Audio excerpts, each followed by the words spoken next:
Here we are at Hofstra. Howard Crosby, Bob the Floor is just walking in there.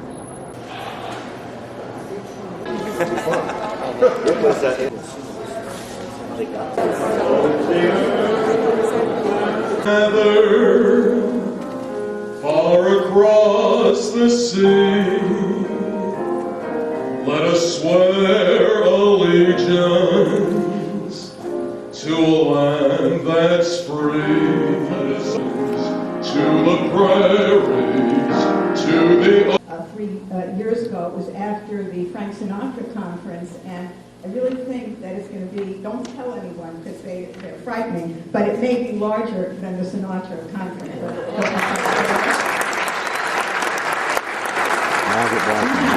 Sitting next to Margaret is the daughter of, well, what many of us believe is the greatest American composer. One of the greatest American composers, because there are children of other composers.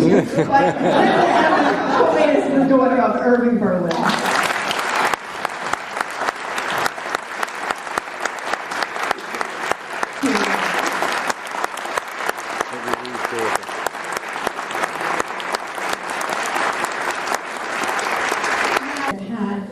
A wonderful career of her own, and we're really delighted that she is gracing us with her presence. I counted them, she has, I think, 46 shows that she has done. She has published 3 books, Bing and Other Things, My Life with Bing, and My Last Years with Bing, which is a beautiful book which has just come out, which she will be autographing at 11 o'clock in the bookstore, which is right at Crosby has appeared in musicals and always thought if I kept working at it, I'd find something I could do right.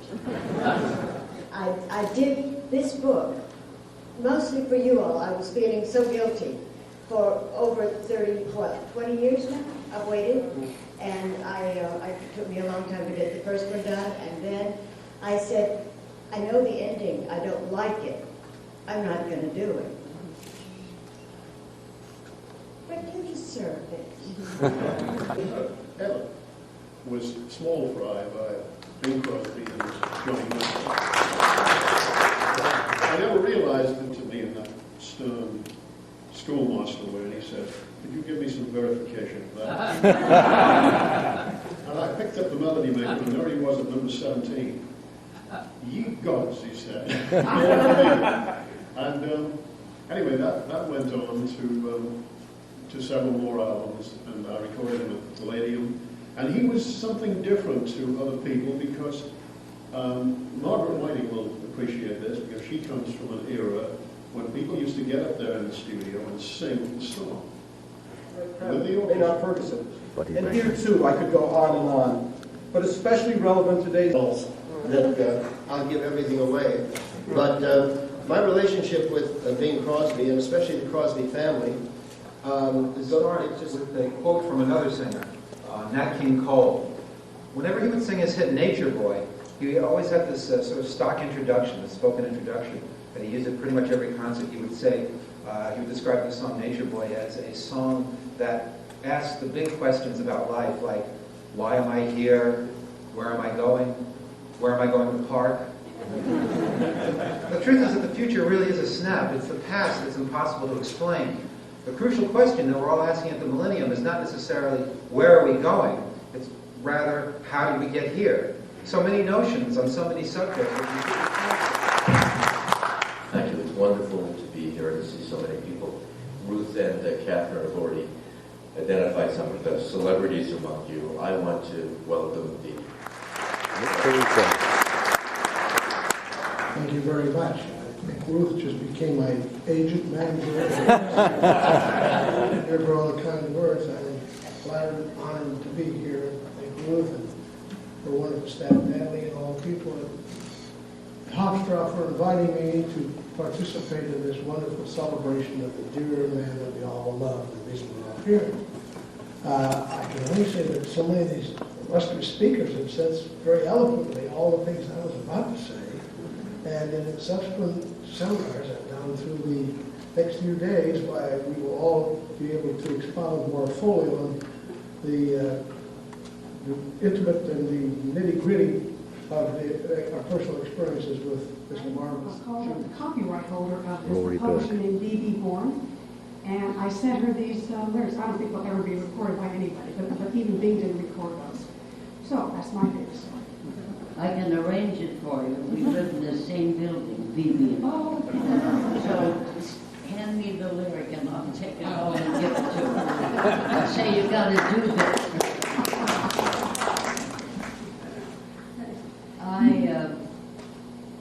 I as a kid loved the song that my father wrote, and I still love it best of all.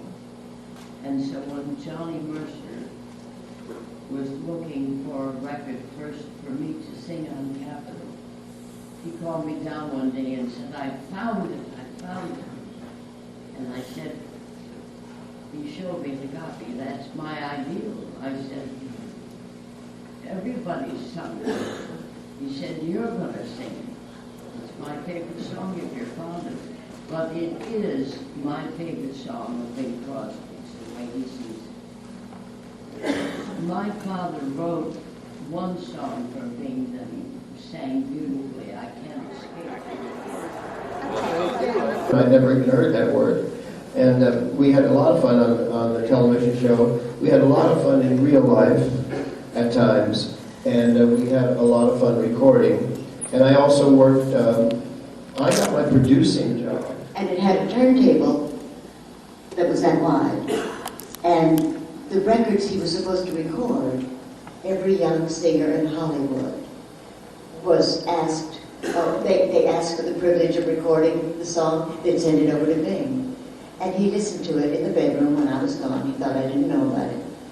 And then he would go in and Mr. One Take.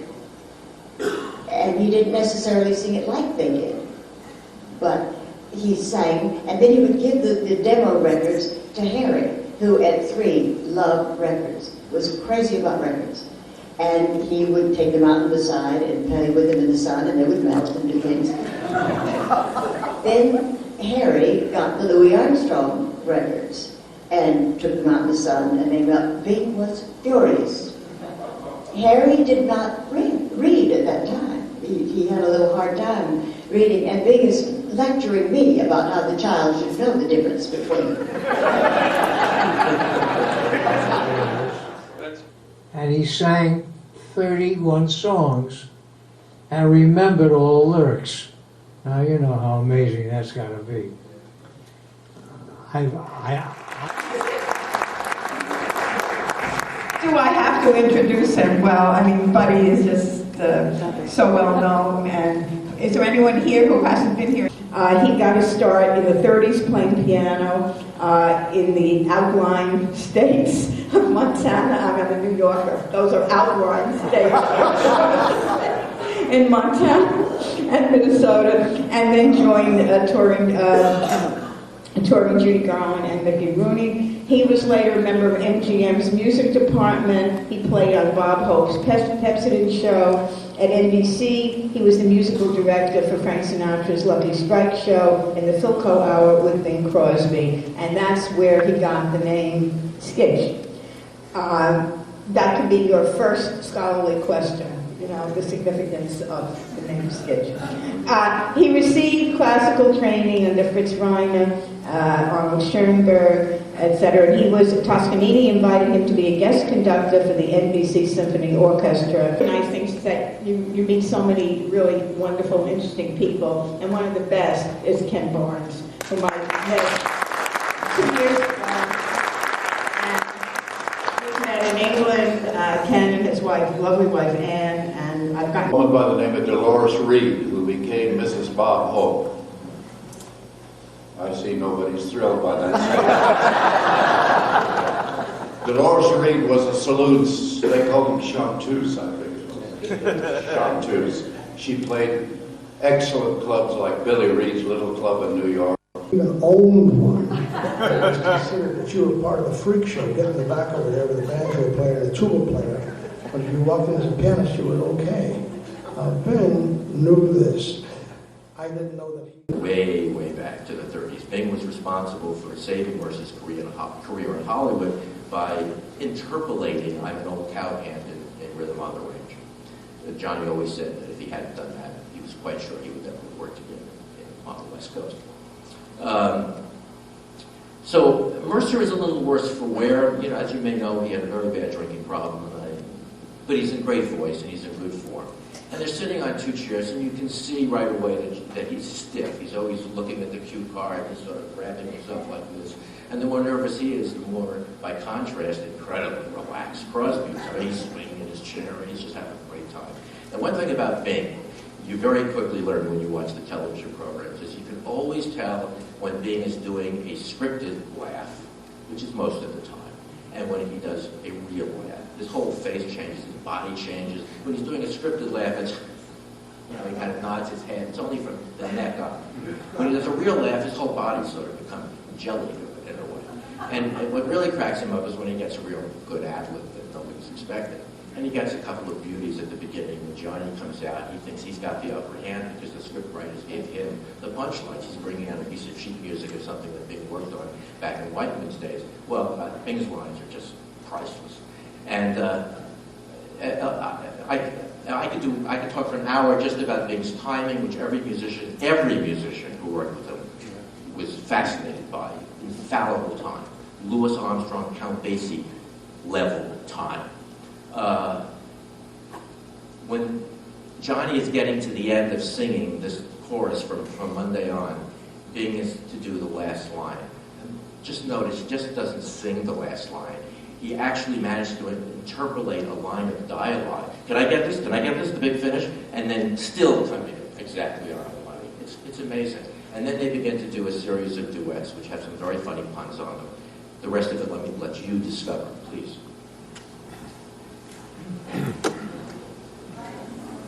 Lights. Roll.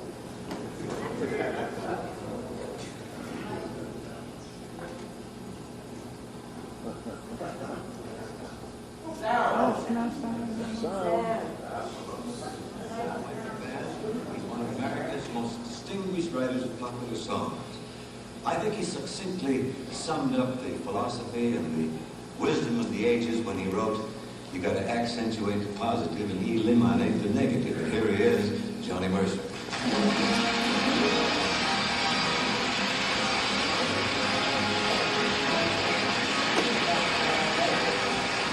Raise the volume a little bit. Nice to have you here. I suppose you're going to sing your latest song, aren't you? No, Bing. Tonight I thought I'd try something by another songwriter. Oh, some new young composer needs a break? Well, he's not exactly young, Bing, but he's someone we're both very close to. Who? You. I've got the original copy of your one and only song right here, From Monday On, by Bing Crosby, copyright 1930. Oh, this must be second printing because the original copy had a picture of Coon Sanders' Kansas City Nighthawks. You must have written it.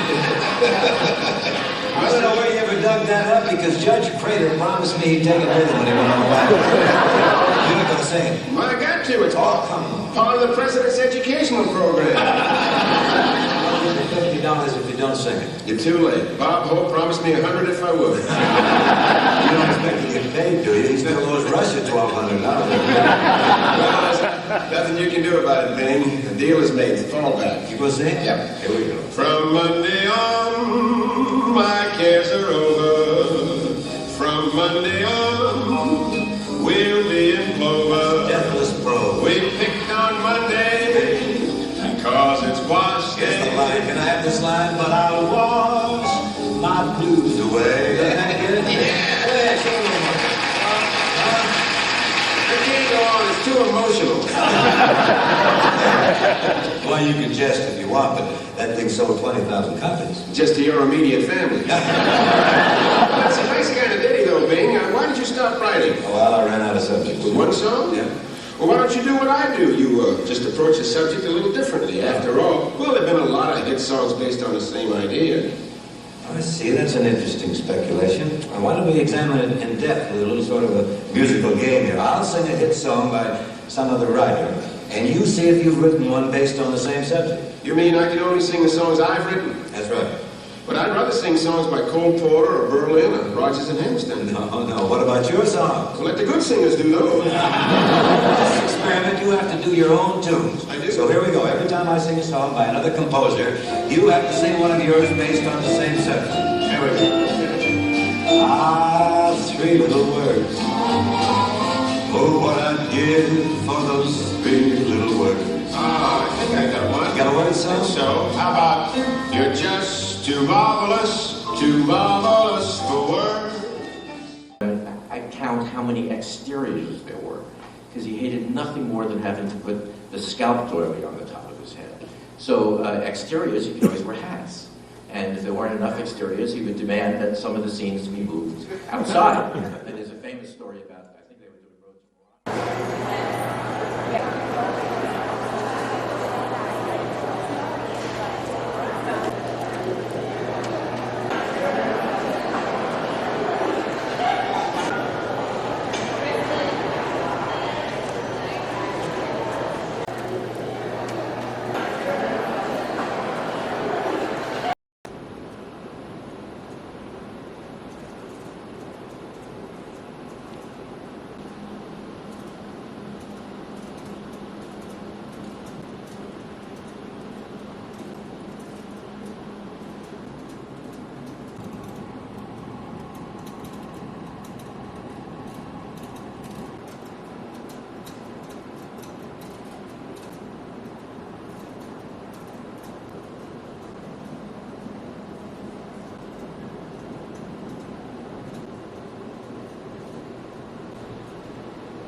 I probably should talk about Bing something Crosby. right away so we can get it off people's minds and onto other things that are even more happy. My father was Gary Crosby, the oldest of my grandfather's children. And as many of you know, he wrote a book back in the early 80s called Going My Own Way. And it created a lot of controversy, and for many reasons my father wrote the book, but I think one of the things we need to look at is say, why did he write the book? What are the reasons behind it? Was he trying to hurt his father? And I'd like to try to dispel as much as I can about that. I'll be very succinct about it. And that is, that Dad had his own demons. Dad had his own challenges in life. He raised me, did a wonderful job in giving me every opportunity that I possibly could have had, from education and love. I was an only child, and he really was able to help me to get where I am today, being fairly centered. In fact, I was telling Claudia earlier that my father used to call me, "You're just so normal. How did you turn out so normal?" And frankly, it's because of me and my mother, because they were at times very mercurial, and with that, they said, you know what? There's a better way of living, and really attack your demons and impressive. So I was taking a big swing at it, and of course, the way you get the ball further is you make a turn from right to left. You hit everything with a hook because it hits the ground, rolls more. That's the way you really get it out there. So I was hitting everything with a big hook like that. And after about 7 or 8 holes, after a couple of my hooks had wound up deep in the trees, Uncle Bing walks over to me and he puts his arm around me and he says, "Howard," he says, "you're a big boy, a strong boy." He says, "Learn to hit a fade. You can talk to a fade." And then I took them all out, and so now we'll think about it. And you will tell me what you want to hear about. And maybe I'll find it, maybe I won't. But I'll tell you anything you want to know, because I am with the experts tonight. I feel that I'm meeting Bing's family. And it's lovely, while the juxtaposed beauties strove to bedazzle each other. Situated well back among the court of ballet, I too found ample leisure for meditation. I could hardly blame Bing for Margot. That was one which I had definitely brought upon myself. Inger, on the other hand, was a blonde of a different color. Bing's co-star in Man on Fire, she had descended on him with a vengeance in 1956, and again in 1957, when I had imprudently left Rito and myself that we would do a song from the 30s and the 40s and the 50s. And a long time ago, a million years D.C. The best things in life were absolutely free. But no one appreciated a sky that was always blue, and no one congratulated from heaven for you and me. Pennies from heaven for you and me.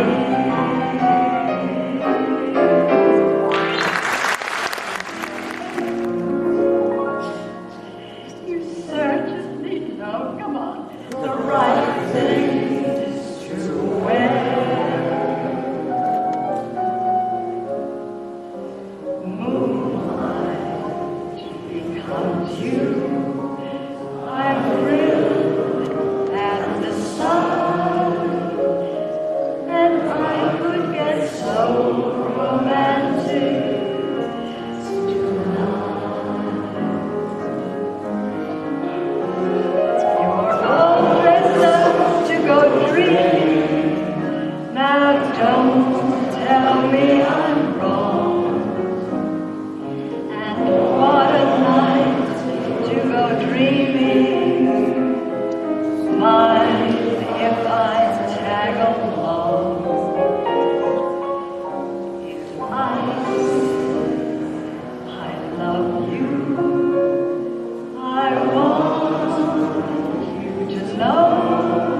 I was a band leader in Douglas, Arizona. And I came up to LA and got a good load on a Friday night. And I was going to pick up some youths, and the government supplied tubas and some stringed instruments for marches. But the spread some joy, they take over Berlin. There'll be a hot time in the town of Berlin when the Brooklyn boys begin to take the Jordan Wall, tear it down. When they take over Berlin, I'm gonna grab the crowd and show how to do one for Bing.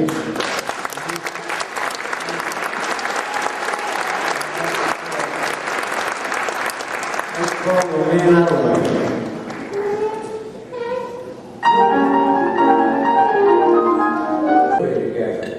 He sent me a 3-page letter with about 80 songs on it that he made hits out of. You know, and made money. A lot of my heart from all the relatives, the grandchildren, the cousins that could not be here these 3 days. I appreciate all of your attendance. I know I've spoken to a lot of them over the last couple of weeks, and they are very, very sad that they couldn't be here. But they also want to let you know that they appreciate your support in celebrating a great man. I want to also let you know that it's amazing being here with all the great talent, seeing my grandmother, seeing a lot of other wonderful people who are great entertainers. I want to say thank you very much. I hope you enjoyed the 2 days and hope you enjoy tomorrow. And remember that we're here to celebrate a great man's life. I was a little kid living in the Bronx with show business inspiration. Was the grand old man of show business, the late and great Freddie Roman. I've been to many, many banquets, many fair ceremonies, many events. I gotta say, in all honesty, this is tonight the most recent.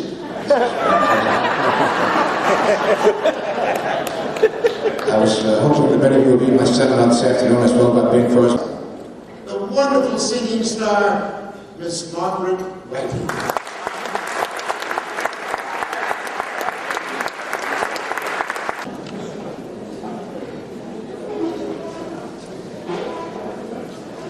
Thank you. I think I'm going to stick by the piano.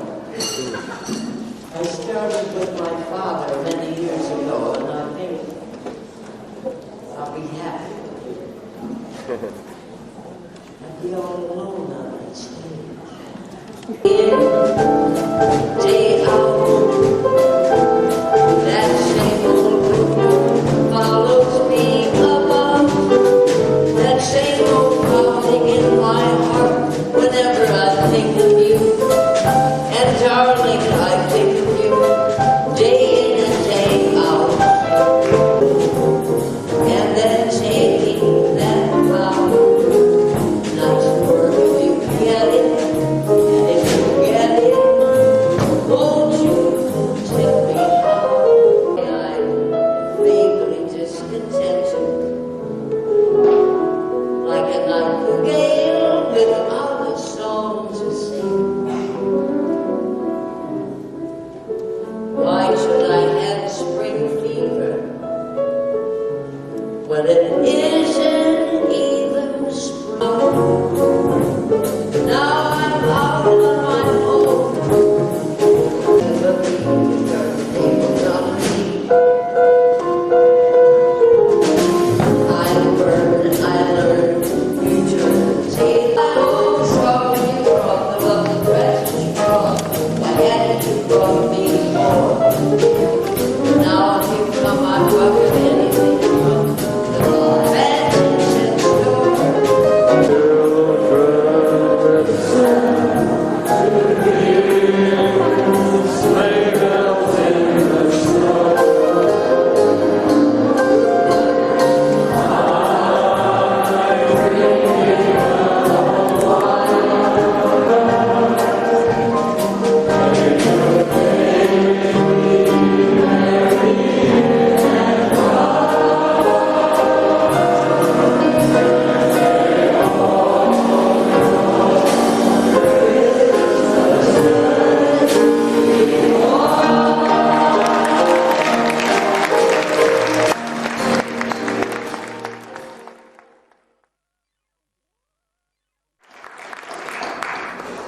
Well, to begin with, Ed, why don't you tell us about the first time you worked with Bing?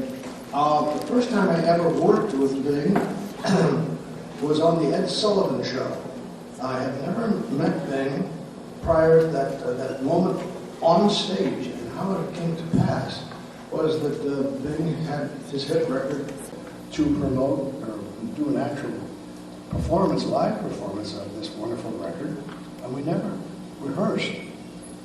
We all knew what he was going to do, and the presentation was such that Ray Block, the orchestra leader of Ed Sullivan Show, decided that we'd have a little group out of the big studio orchestra come up on stage so that we could appear and sound like a little cabaret orchestra, which was the sound that Bing had on his record. And we wanted to imitate that sound. And we were over in the corner of the stage, and we had the music glued to the floor. And Ray Block was over here. You were the audience. Bing and Ed Sullivan were out here in front of a curtain. Now, we were supposed to play a little introduction. Oh, I kept telling Ray Block it was very difficult to see him over here, to read the music on the floor, and Bing is over here. He didn't want to know about it. So we said, okay. We made do. I memorized my little part, and so did everybody else. And he was over there waving his arms to I don't know who. But nevertheless, we all figured when we hear Bing, follow him. Now, the idea was that the orchestra was going to play a little 4-bar introduction, and the last 2 or 3 bars of it was this accordion cadenza. The idea was all set that when we started our 4-bar vamp, little orchestral thing, the curtain was supposed to rise.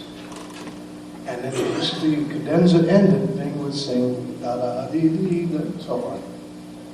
All good and well, and Bing around the front, talking. We got our cue. Ray Block threw the downbeat, and away we went. And just as the curtain was supposed to go up, it got stuck. It never went up. Now, this in the days of live television, something tragically has disappeared, because now everything is tape, and we've lost the wonderful spontaneity of seeing something when it was actually happening. Now it's all robotic. You can do it over. We'll tape in. No. Those days was the day when men were men and women were women. And so here we are, live. The whole world's looking at it, and the curtain is stuck. And I start to play the cadenza. And Ray is getting frantic, so I just kept playing. And the stagehands are nervous, and I could hear Bing out front. Ed was at a loss, but Bing had a ball. He was making jokes and having fun. You know how he would do his thing. And it was just a wonderful time. Well, at least a minute went by, and in live television, that's equivalent to an hour. And eventually, the curtain did rise, and the audience applauded. And all this time, I'm noodling. I don't know what the hell I'm playing, but I just kept rambling on the accordion, trying to make it sound French and all. And the audience comes down, and Bing is about to sing, and he turns around to me like this, and he says, well, thank you, Mr. Paganini of the accordion. And he was very dear about that. And he proceeded. This is inside, this is outside. There was just none of that kind of prejudice. Every record was a mystery until you played it. And they were avid record collectors, these kids who were growing up, was hanging out in Bailey's House of Music listening for free because they usually couldn't afford them. Records were terribly overpriced in those days. And they wanted to hear everything. And one of the reasons Crosby becomes the everyman singer is because he's simultaneously learning to love Al Jolson and the original Dixieland Jazz Band and country singers and Broadway singers and God knows, Irish tenors, because his father's bringing them all home and he's listening to everything. Armstrong had exactly the same kind of experience in New Orleans, except that it was primarily live. New Orleans was the glory center of American music at that time. He grew up listening to opera. He grew up listening to every kind of music on the street. And it's, you know, if you analyze his early recordings, there are constant quotes. Song, he'd be right on the first beat and be in front. That's sort of, in spite of being with Paul Lyman, Bing was always a soloist in front of the band, whereas Frank's experience as a band singer would always let the orchestra play first, and he'd be slightly in back of the orchestra. And that was his feeling and sound, which worked great for him. But there was a big difference there. And, you know, I can keep rapping away about Frank and Bing. Wherever. Musically, it's fascinating. The fact that Bing was on the beat. He was on the beat, which made him a soloist, in front of the orchestra. Whereas Sinatra was in back of the beat, that made him one of the guys in the band. And you hear it clearly on all of Bing's records. Bing just told me about the recordings that they made. The South Pacific album, was that Warner Brothers album? The Reprise albums. And he said occasionally they were such fun together because Bing told me about when you made albums, you'd go to a warehouse and you'd work all weekend and you'd turn out the albums and it's gone. And Frank would go to the studio and they'd all meet there, and Dean would be there, and Sammy Davis Jr. would be there, and they would start on a downbeat, and there'd be 16 bars, and Frank would say, "My voice doesn't feel right tonight, everybody go home." And Bing said, we couldn't get away with that when I was first recording. But they had a lot of laughs together. Oh,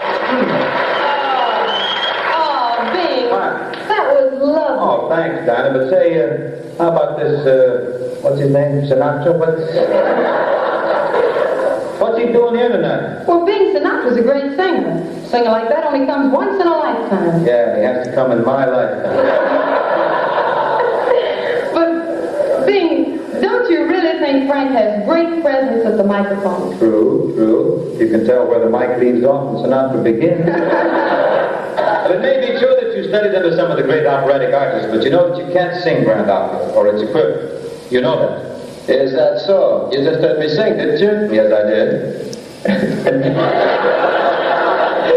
And do you think that Caruso could sing any better? Even now, yes.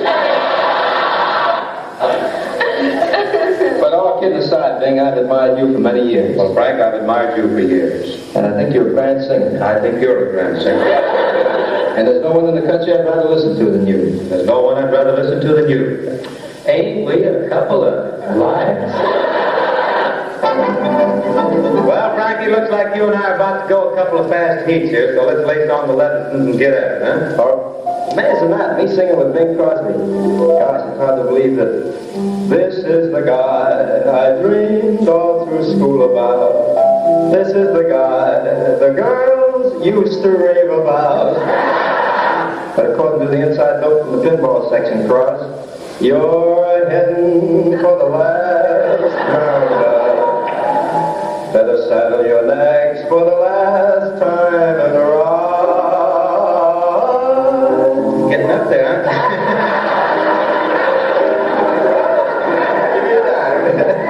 If I had my way, Frank, you wouldn't be here. To ask you something, Frank, when you're loud up on your larynx and clinging desperately to the mic, does this refrain ever run through your mind? Falling upon the floor, never wanted to. What am I to do? No muscle.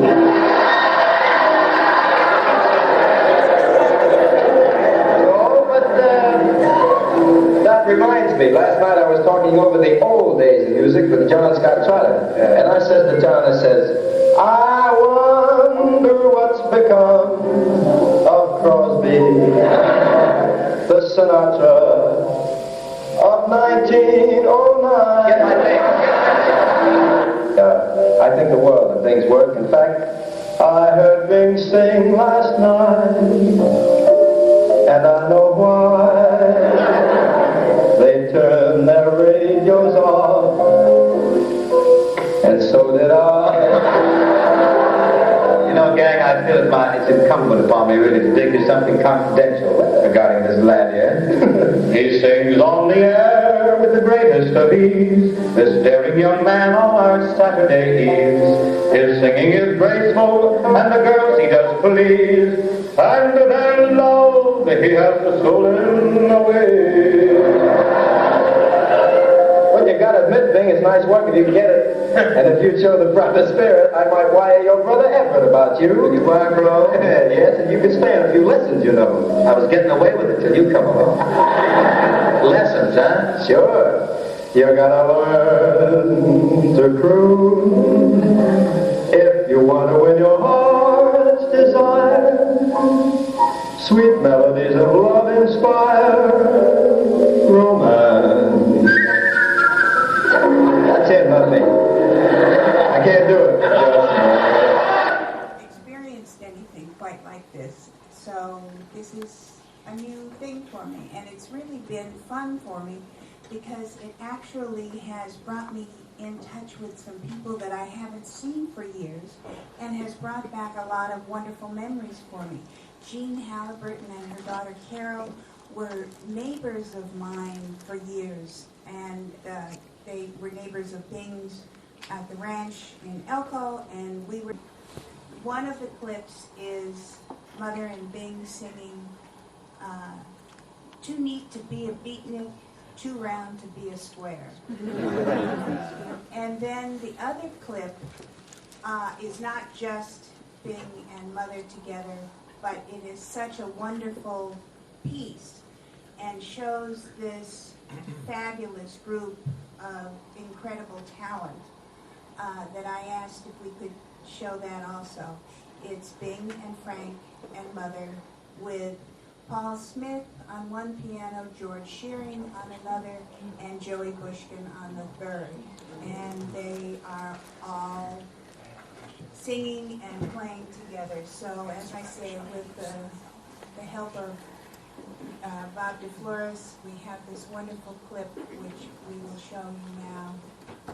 I hope. I do.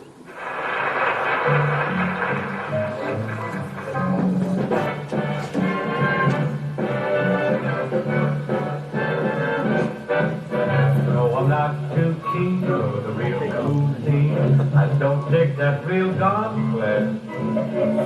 Too neat to be a beatnik, too round to be a square. And when Disney goes, I control my toes. I'm hearing Sharon cats curl my hair. You're a strong girl. Too neat to be a beatnik. Marketing, yes. So what else have we got to do?